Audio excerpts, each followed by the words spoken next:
തൽക്കാലത്തേക്ക് raw video നിങ്ങൾ എല്ലാവരും കാണും. കുറച്ച് ലാഗ് ഉണ്ടാവും, കുറേ അങ്ങോട്ടും ഇങ്ങോട്ടും നടന്നു പോകുന്നതും പിന്നെ ക്യാമറ അങ്ങോട്ടും ഇങ്ങോട്ടും ഷേക്ക് ആവുന്നതൊക്കെ ആയിട്ടുള്ള പല പ്രശ്നങ്ങളും ഉണ്ടാവും. പക്ഷെ നിങ്ങളൊന്ന് കണ്ടു നോക്കുക, ഫ്രീ ആണെന്നുണ്ടെങ്കിൽ ഒന്ന് കണ്ടു നോക്ക്. വണ്ടി ബ്രേക്ക് ഡൗൺ ആയതാണോ? വണ്ടി അല്ല, ബ്രേക്ക് ഡൗൺ ആയതല്ല. വെറുതെ ഹോട്ടലിൽ പോകാൻ. ആ ഹൈവേ അല്ലേ? ആ ഇവിടെ എപ്പോഴും അപകടം നടക്കുന്ന അറിയില്ലേ? ആ ഇവിടെ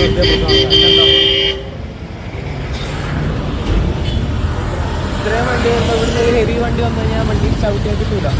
അതിൽ ലെഫ്റ്റ് ചെയ്ത് വരുന്നതല്ലേ? ആ ശരി.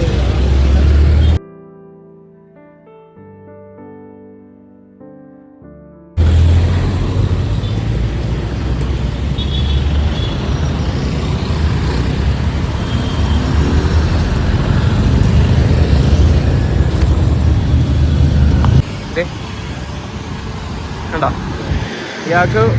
ഇയാളെന്താ വണ്ടി സ്റ്റാർട്ടാകാത്ത? വണ്ടി തള്ളുന്നതാണോ? ബെസ്റ്റ്. ഇതൊക്കെ ഭയങ്കര റിസ്ക് ആയിട്ടുള്ള പരിപാടിയാണ്. ഇത്രയും തിരക്കുള്ള ഹൈവേ ആണ്. അവിടെ ഒരു യൂ ടേൺ പോയിന്റ് ഉണ്ട്. അവിടെ ഒരു യൂ ടേൺ പോയിന്റ്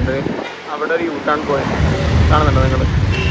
അപ്പോൾ ഈ ബുള്ളറ്റ് പോകുന്നത് അവിടെ ലെഫ്റ്റ് സൈഡിലാണ് ആ ചെലേറിയക്കാരൻ പാർക്ക് ചെയ്തത്. ഇയാൾക്ക് ഈ ഹോട്ടലിലെങ്ങാണ്ട് പോകാൻ വേണ്ടിയിട്ടില്ല. ഈ ബൃന്ദാവൻ റെസ്റ്റോറൻറ്റിലേക്ക് പോകാൻ വേണ്ടിയിട്ടാണ് അദ്ദേഹം ഈ പറഞ്ഞ മെയിൻ ഹൈവേ, നാഷണൽ ഹൈവേ 66 കൊണ്ടുപോയിട്ട് വണ്ടി നിർത്തി കൊടുത്തത്.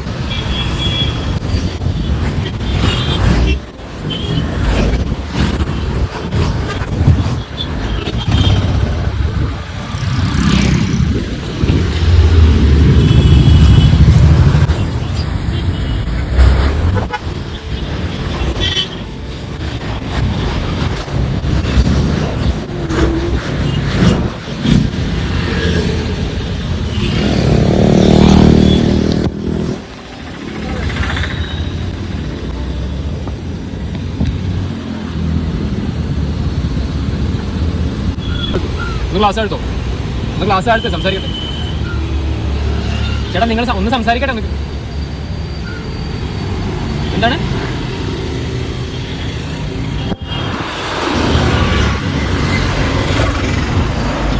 ഫോൺ സംസാരിക്കുന്നത്?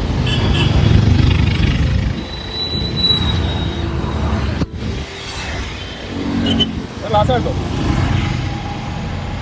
ചേട്ടാ, ഒന്ന് ക്ലാസ് താഴ്ത്തു, എന്നാലേ സംസാരിക്കുന്നത് കേൾക്കാൻ പറ്റുള്ളൂ. എന്താണ് ഇവിടെ ഇത്രയും വാഹനങ്ങൾ പോകുന്ന സമയത്ത് ഈ വണ്ടി ഇവിടെ നിർത്താൻ കിട്ടുമോ നിങ്ങൾക്ക്? സർവീസ് ഉടനെ വെച്ച് ഇത്രയും വാഹനങ്ങൾ ഇവിടെ ചീറിപ്പാഞ്ഞ് പോകുന്ന സമയത്ത് നിങ്ങൾ ക്ലാസ് നടത്താൻ പറ്റില്ലേ? വണ്ടി വരുന്ന നോക്കും. വലിയ ട്രെയിലർ വാഹനങ്ങൾ വരുന്നത് നിങ്ങൾ ഇവിടെ നിർത്തി കഴിഞ്ഞാൽ അവസ്ഥ എന്ന് ആലോചിക്കുന്നത്. ഇത്രയും വലിയ വാഹനങ്ങൾ വരുമ്പോൾ ഈ സർവീസ് റോഡ് നിർത്താണ്ട് നിങ്ങൾ ഹൈവേയിൽ എന്ന് പറഞ്ഞാൽ പറയുന്നത്? ചേട്ടാ നിങ്ങൾ ഗ്ലാസ് താഴ്ത്തിയിട്ട് സംസാരിക്കും. നിങ്ങൾ പറയുന്നത് കേൾക്കുന്നില്ല. നിങ്ങൾക്ക് ക്ലാസ് താഴ്ത്താൻ പറ്റൂലേ? എനിക്കിത് സംസാരിക്കാനുള്ള അവകാശമുണ്ട്, അധികാരമുണ്ടെന്ന് കൂട്ടിക്കോ. എനിക്കിത് സംസാരിക്കാനുള്ള അവകാശമുണ്ടെന്ന് കൂട്ടിക്കോ. നോക്ക്, അടുത്ത വണ്ടി വരുന്നത് അത്രയും വലിയ ട്രെയിലറാണ് വരുന്നത്. നോക്ക്, അത്രയും വലിയ ട്രെയിലറാണ് വരുന്നത്. നിങ്ങൾക്ക് വണ്ടി ചവിട്ടിയാൽ കിട്ടൂല മിസ്റ്റർ. അങ്ങോട്ടേക്ക് മാറി നിൽക്ക്. അത് നിങ്ങൾ കുറേ സമയം കണ്ടില്ല സംഭവം. ഓരോരുത്തമാര് വണ്ടി വരുന്ന പോലത്തെ അവിടെ കൊണ്ട് വണ്ടി മാറി. കഴിഞ്ഞ ഒരു ഹെവി വണ്ടി ആക്സിഡന്റ്. ഇങ്ങനത്തെ ഒരു മൂലികൾ മലയാളം ഇത്രയും തലയിൽ പിണ്ണാക്കണം അവൻ്റെയൊക്കെ. നമ്മളത്ര പറയുന്നത് ഒരു കാര്യമില്ല.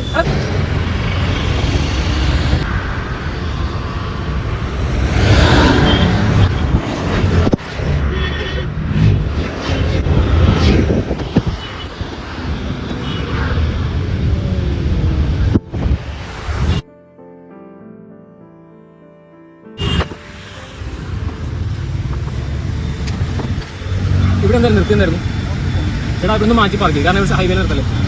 വണ്ടികൾ വന്നു കഴിഞ്ഞാൽ ഇടിക്ക് ആക്സിഡന്റ് ആവും. മാറ്റിക്കോ.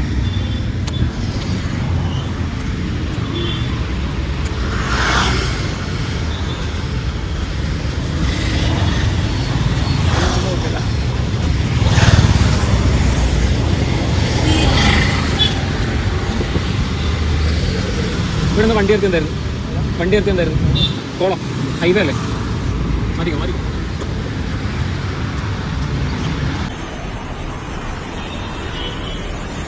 ये आपको नीने जागा ना रोड मध्य आपको नीने जागा ना इधे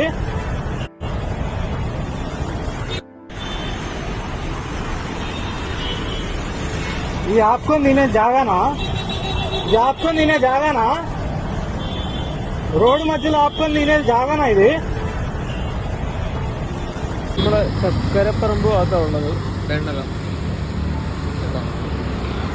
വണ്ടിയാണ് ഫോണ് വിളിക്കുകയാണ്. ഇപ്പം ഞാൻ വീഡിയോ എടുക്കുന്ന കണ്ടപ്പോൾ എടുത്തു. ഹോളിഡേൻ്റെ അടുത്ത് ഹോളിഡേൻ്റെ അവിടെയുണ്ട്. ഇപ്പോൾ ഉള്ളത് EMC എറണാകുളം മെഡിക്കൽ സെൻറ്റർ ഹോസ്പിറ്റലിൻ്റെ അടുത്ത് നോക്കാം. അപ്പോൾ ഞാൻ സർവീസ് റോഡിൽ വണ്ടി ബൈക്ക് ലൈനിൻ്റെ പുറത്ത് സൈഡാക്കിയിട്ടുണ്ട്. ഇവിടെ കണ്ടോ KL7DP122 നല്ല നമ്പറാണല്ലോ. നല്ല വലിയ കണ്ടെയ്നർ ലോറികൾ. ഇപ്പോൾ ഈ വരുന്ന കണ്ടെയ്നർ ഇത് നോർമൽ ട്രക്കാണ്. അത് ഇങ്ങനെ ലെഫ്റ്റ് കീപ്പ് ചെയ്ത് വരുന്നുണ്ട്. ലെഫ്റ്റ് ലൈന് സ്ലോ വെഹിക്കിൾ ആയതുകൊണ്ട്, സ്ലോ മൂവിങ് ഹെവി വെഹിക്കിൾ ആയതുകൊണ്ട് തന്നെ ലെഫ്റ്റ് സൈഡ് കീപ്പ് ചെയ്ത് വരുന്നുണ്ട്. അപ്പോൾ ഇവരുടെ ഒരു ചെറിയ ആൾക്കാരുടെ ധാരണയുണ്ട് ഇൻഡിക്കേറ്റർ ലെഫ്റ്റ് ഇൻഡിക്കേറ്റർ പാർക്ക് ചെയ്ത് നിർത്തി കഴിഞ്ഞാൽ അത് ലീഗലാണ്, അതിൽ എന്താ പറയുക, അത് ശരിയാണെന്നുള്ളൊരു ധാരണയുണ്ട്. ചില ആൾക്കാർ പാർക്കിംഗ് ലൈറ്റ് ഇട്ടിട്ട് എന്ത് ചെയ്യുന്നുണ്ട്, ഈ ഹൈവേയിൽ ഇതേ ഹൈവേയിൽ നിങ്ങൾ നോക്കിയേ, ഇതേ ട്രെയിലർ പോയണ്ടോ നിങ്ങൾ ടി വെഹിക്കിളാണ്, ട്രെയിലറാണത്. അങ്ങനത്തെ വാഹനങ്ങളൊക്കെ വന്നു കഴിഞ്ഞാൽ ഒന്നാമത് ബ്രേക്ക് അടിക്കുന്നതല്ല, ബ്രേക്ക് അടിച്ച് വണ്ടി നിർത്തിക്കുന്നത് മാത്രമല്ല, ഡ്രൈവർമാർക്ക് അറിയാം ഭയങ്കര ബുദ്ധിമുട്ടാണത് ഇങ്ങനെ ഒരു വണ്ടി മെയിൻ ഹൈവേയിൽ ഇങ്ങനെ പാർക്ക് ചെയ്ത് പോകുന്നത്. ചില ആൾക്കാർ പാർക്കിംഗ് ലൈറ്റ് ഇട്ടിട്ട് ഇവിടെ നിർത്തുന്ന ആൾക്കാരുണ്ട് ഹൈവേയിൽ. സർവീസ് റോഡ് എന്തിനാണ് പിന്നെ സർവീസ് റോഡ് നിർത്തിയിട്ട് വണ്ടി ഒതുക്കിയിട്ട് ഫോൺ ചെയ്യണം. ചില ആൾക്കാരുണ്ട്. എൻ്റെ ഒരു വീഡിയോ നിങ്ങൾ കണ്ടിട്ടുണ്ടാവും, മുന്നേ ഒരു വീഡിയോ തന്നെ എടപ്പള്ളിയിൽ ഒരു കളവനെ നന്നായിട്ട് റോസ്റ്റ് ചെയ്യുന്ന ഒരു വീഡിയോ കണ്ടിട്ടുണ്ടാവും. പാർക്കിംഗ് ലൈറ്റ് ഇട്ട് ഫുഡ് കഴിക്കുന്ന അങ്ങോട്ടുണ്ട്. പാർക്കിംഗ് ലൈറ്റ് ഇട്ട് ഫുഡ് കഴിക്കാൻ വേണ്ടിയിട്ട് പാർക്കിംഗ് ലൈറ്റ് ഇട്ടിട്ട് ഹൈവേയിൽ ചവിട്ടിയിട്ടുണ്ട്. ഇത് മറ്റുള്ള സ്റ്റേറ്റ്സ് ആണെങ്കിൽ അവിടെയൊക്കെ ആണെങ്കിൽ എന്ന് പറഞ്ഞു കഴിഞ്ഞാൽ പിന്നെ നല്ല സീനാക്കും. ആരും ഒരു ഡ്രൈവർമാരും ഇങ്ങനെ ഹൈവേയിലൊന്നും കൊണ്ട് ചവിട്ടാറില്ല. അവിടെ ഇഷ്ടംപോലെ സ്ഥലങ്ങളുണ്ട്. സർവീസ് റോഡായിട്ടൊക്കെ ഇഷ്ടംപോലെ ഏക്കറാണെങ്കിലും സ്ഥലങ്ങളിലുണ്ട്. എത്ര വലിയ വാഹനങ്ങളാണെങ്കിലും അവിടെ പാർക്ക് ചെയ്യാൻ പറ്റും. സർവീസ് റോഡിൽ നല്ല വിശാലമായിട്ടുള്ള സ്ഥലങ്ങളുണ്ട്. അവിടെയൊക്കെ ആണെങ്കിൽ എന്ന് പറഞ്ഞു കഴിഞ്ഞാൽ വണ്ടി 100-130 ആയിരിക്കും വണ്ടി അടിച്ച് പോകുന്നത്, ജെറ്റ് അടിച്ച് പോകുന്നത്. അതിനിടയ്ക്ക് ഇങ്ങനെയുള്ള വണ്ടികൾ കൊണ്ടുവച്ച് കഴിഞ്ഞാൽ ഒന്നുമില്ല, അവിടെ കൂട്ടിയിടി അപകടങ്ങൾ മാത്രമേ നടക്കുള്ളൂ. അത് ഗ്യാരണ്ടിയാണ്, ഗ്യാരണ്ടി. സോഷ്യൽ മീഡിയ തുറന്നു കഴിഞ്ഞാൽ ഇപ്പോൾ നിരവധി ആക്സിഡൻറ്റുകൾ കാണുന്നുണ്ട്. നിരവധി എന്ന് പറഞ്ഞാൽ നിരവധി. ഭയങ്കര വിദ്യാസമ്പന്നരുടെ നാടായിട്ട് പോലും ഇത്രയധികം അപകടങ്ങൾ നടക്കണമെന്നുണ്ടെങ്കിൽ ഒന്ന് ആലോചിച്ച് നോക്കിയാൽ അത്രയധികം അപകടങ്ങൾ നടക്കുന്നുണ്ട്. ഓരോ തരത്തിലുള്ള വിവിധ തരം എന്ന് പറഞ്ഞു കഴിഞ്ഞാൽ ഇപ്പോൾ കഴിഞ്ഞ ദിവസം ഒരാൾ കുഴഞ്ഞു വീണ് മരണപ്പെട്ടു വാഹനം ഓടിച്ചുകൊണ്ടിരിക്കുമ്പോൾ. അതൊരു കാര്യം. രണ്ടാമതെന്ന് പറഞ്ഞാൽ മദ്യപിച്ച് വാഹനം ഓടിച്ച് ടയറില്ലാണ്ട് വാഹനം ഓടിച്ചൊരു കേസ് ഉണ്ടായിരുന്നു. പിന്നെ മൂന്നാമത്തത് സ്ലിപ്പായി പോയിട്ട് കാർ മറിഞ്ഞൊരു കേസ് ഉണ്ടെന്ന്.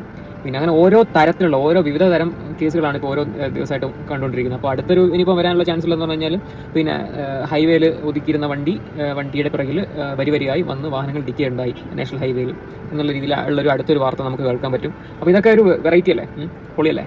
അപ്പോൾ ഇങ്ങനെ ഉണ്ടാവും ഓരോന്നും ഇങ്ങനെ പുതിയ ന്യൂസുകൾ വരുമ്പോഴാണ് നമ്മൾ ആൾക്കാർ ജാഗരൂകരാകുന്നത്. അല്ലാണ്ട് ആൾക്കാർ പഠിക്കൂല. ഞാനിപ്പോൾ ഈ വീഡിയോ ഇടുന്നതിൻ്റെ കാരണം തന്നെ ആൾക്കാരൊന്ന് കുറച്ച് ബോധം വെക്കണം എന്ന് പറയാൻ വേണ്ടിയിട്ടാണ്. കാരണം ഞാൻ കാണാറുണ്ട്, ഞാനടക്കം ലെഫ്റ്റ് ലൈനിൽ ഒരു നിശ്ചിത വേഗതയിൽ വണ്ടി ഓടിച്ച് പോകുന്ന സമയത്ത് ചിലപ്പോൾ മുമ്പിൽ ഒരു ബസ്സോ എന്തെങ്കിലും ഉണ്ടാവും. നമ്മൾ ഈ പറഞ്ഞ ബ്ലൈൻഡ് സ്പോട്ട് അടിച്ചിട്ടുള്ള ഒരു വാഹനം മുമ്പിൽ പോകുന്നുണ്ടാവും. അതിൻ്റെ മുമ്പിൽ എന്ത് ചെറിയ വാഹനങ്ങളുണ്ടോ എന്ന് നമുക്ക് കാണില്ല. പെട്ടെന്ന് സഡനായിട്ടായിരിക്കും ഈ മുമ്പിലത്തെ ബസ് റൈറ്റിലേക്ക് ഷിഫ്റ്റ് ചെയ്തിട്ട് കടന്നു പോകുന്നത്, വേറൊരു വാഹനത്തെ ഓവർടേക്ക് ചെയ്ത് പോകുന്നത്. ആ വേറൊരു വാഹനം ചിലപ്പോൾ ഇവിടെ വണ്ടി നിർത്തിയിട്ട് ഏതെങ്കിലും വാഹനമായിരിക്കും. അത് നമുക്ക് പെട്ടെന്ന് ശ്രദ്ധയിൽപ്പെടില്ല. ഓൾമോസ്റ്റ് നമ്മൾ അതിൻ്റെ അടുത്തെത്തുമ്പോഴായിരിക്കും നമ്മളെ കണ്ണിൽപ്പെടുന്നത്. അപ്പോൾ നമ്മൾ പാനിക് ആവും, നമ്മൾ സഡൻ ബ്രേക്ക് അടിക്കും, നമ്മൾ റൈറ്റിലേക്ക് മാറും. ഇങ്ങനെയുള്ള പല കോംപ്ലിക്കേഷൻ ഉണ്ടാകുന്നത്. ഇത് കോംപ്ലിക്കേഷൻ ഉണ്ടാകുന്നില്ല, നല്ല വലിയ രീതിയിലുള്ള അപകടങ്ങൾ ഉണ്ടാകുമ്പോഴാണ് ആൾക്കാർ പഠിക്കുക.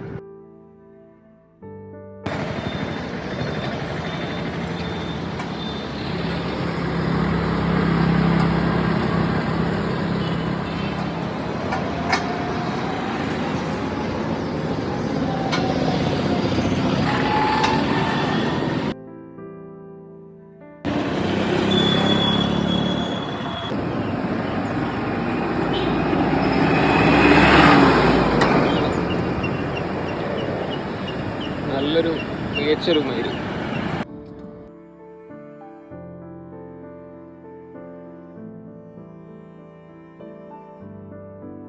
അയാൾക്ക് മര്യാദയ്ക്ക് അവിടെ കയറ്റി പാർക്ക് ചെയ്യാൻ സ്ഥലമുണ്ട്.